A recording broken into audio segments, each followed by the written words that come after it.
Amado irmão e irmã, a paz de Jesus, sejam bem-vindos e bem-vindas a esta formação sobre a carta de São Paulo aos Romanos, que a Arquidiocese de Sorocaba está oferecendo através da Renovação Carismática Católica. Me chamo Amarildo, tenho 51 anos, sou casado com a Adriana há 25 anos e temos 2 filhos, o Rafael com 22 e a Daniela com 19 anos. Participo do movimento da Renovação Carismática há 28 anos. Somos membros da comunidade de São José Maria Escrivá, um grande santo dos tempos modernos. Pertencemos ao santuário de São Judas Tadeu, aqui no bairro do Central Park de Sorocaba. São Judas, meu santo de batismo e devoção. Iniciemos em nome do Pai, do Filho e do Espírito Santo. Amém.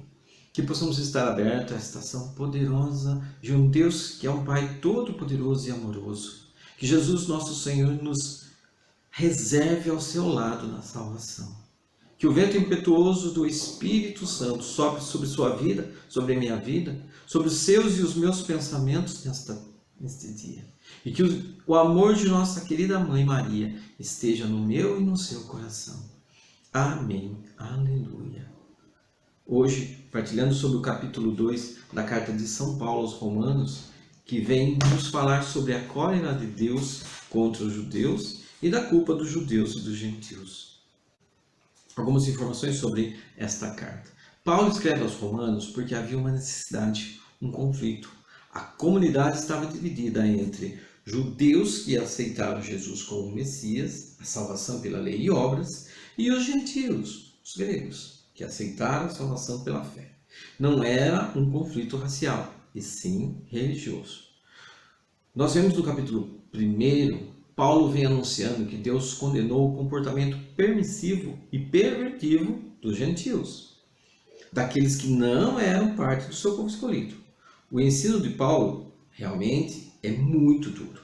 Podemos imaginar aqui, os judeus batendo palmas, pensando, olha, é isso mesmo, tem que condenar os gentios, eles são muito mais pecadores. Acontece que no capítulo 2, Paulo anuncia que o juízo de Deus é e será sempre imparcial.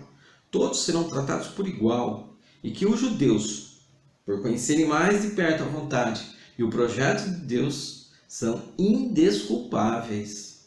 Então eu queria que você pegasse comigo, aí Romanos, capítulo 2, vamos ler do versos de 1 a 5.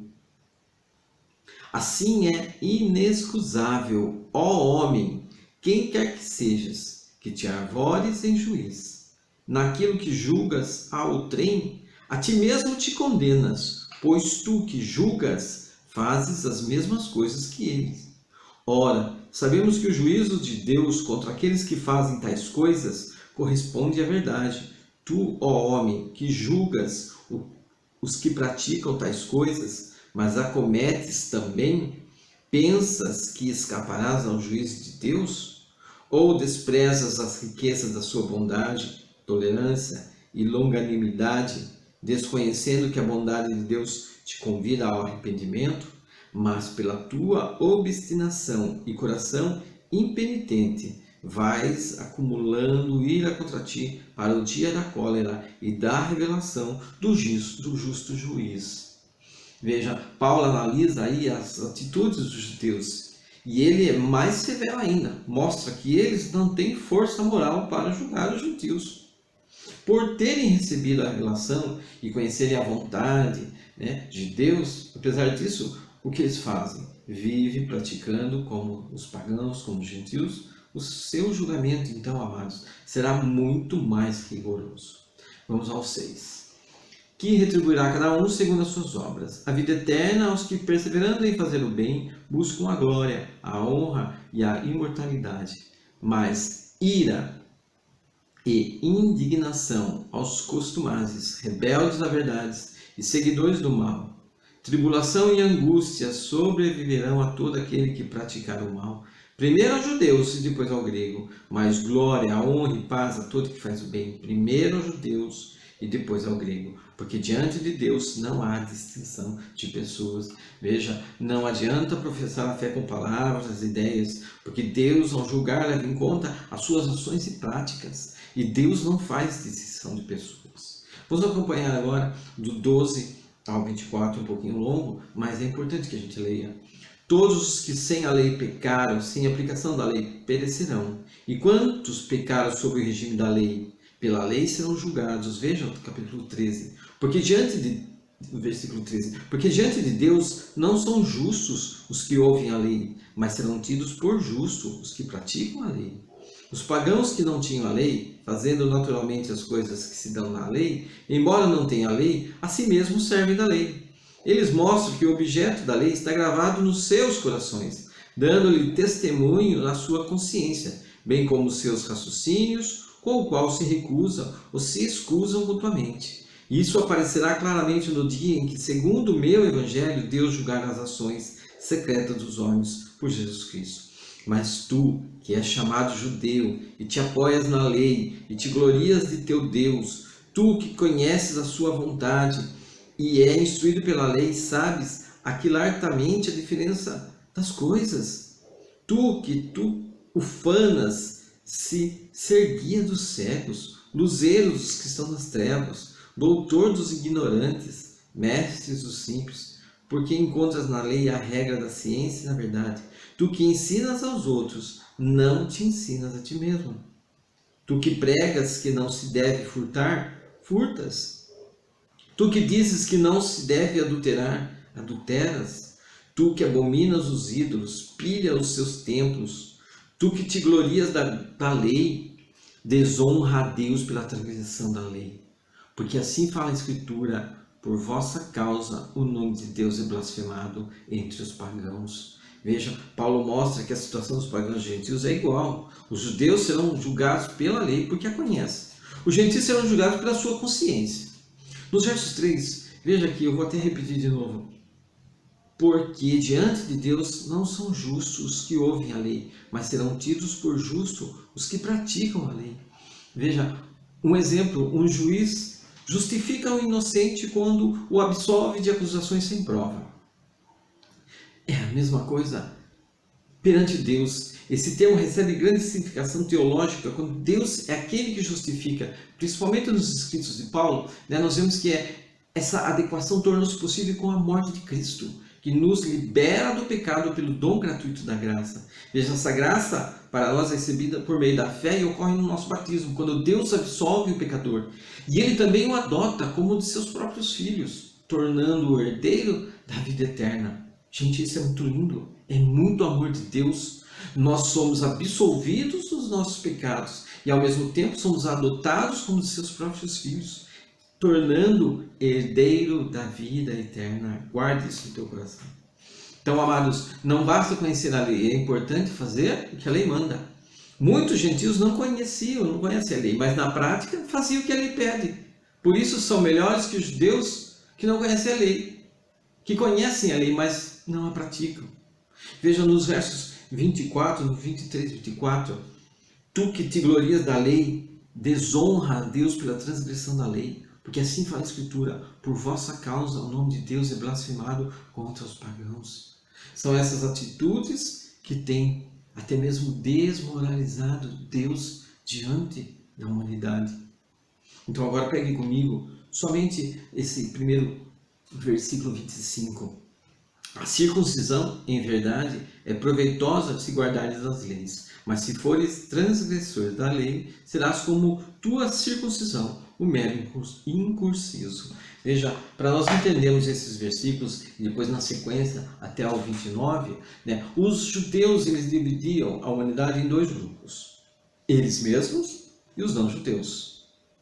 Os judeus e os estrangeiros, os gentios. Veja, os judeus eram aqueles que pertenciam à religião judaica, os circuncidados, porque a circuncisão era o sinal de adesão ao judaísmo.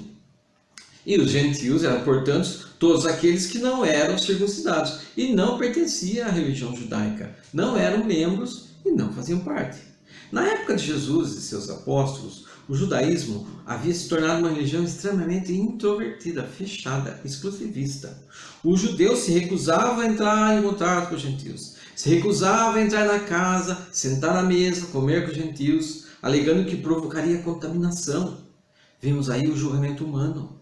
Porém, os judeus estavam dispostos a aceitar os gentios, poderia haver uma comunhão, uma convivência, se os estrangeiros, se os gentios, se convertessem ao judaísmo. E para essa conversão existia 3 passos. Veja, a primeira e mais importante para eles, a circuncisão, principalmente para os homens. O sinal de adesão ao judaísmo se dava através da circuncisão, que é a retirada do prepúcio do órgão sexual masculino. A segunda seria um batismo cerimonial ou ritual, para a purificação das contaminações do paganismo. E um terceiro passo para a conversão do não-judeu, né, do pagão para o judaísmo, um sacrifício, uma oferta no templo. Então assim estava consumada a conversão de um gentio não-judeu ao judaísmo, e se tornava um prosélito. A circuncisão era aí o conflito, por ser o passo mais importante no caso do homem, né? A igreja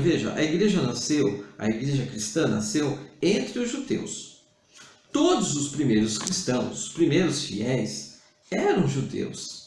Eles se viam como judeus. Não havia a menor compreensão de ser cristão significava pertencer a outra religião. Então eles viviam como judeus. E quando a igreja começou a entrar em contato com os gentios, e quando os gentios começaram a ingressar na igreja, surgiu a grande questão. Os gentios precisavam se tornar judeus para receber as bênçãos da salvação. Ou eles poderiam permanecer como gentios? Então veja, toda a questão girava em torno da circuncisão. Então os primeiros cristãos, eles se viam como membros da religião judaica. O cristianismo para eles era o verdadeiro judaísmo, pois eles viam em Jesus o Messias prometido do Antigo Testamento.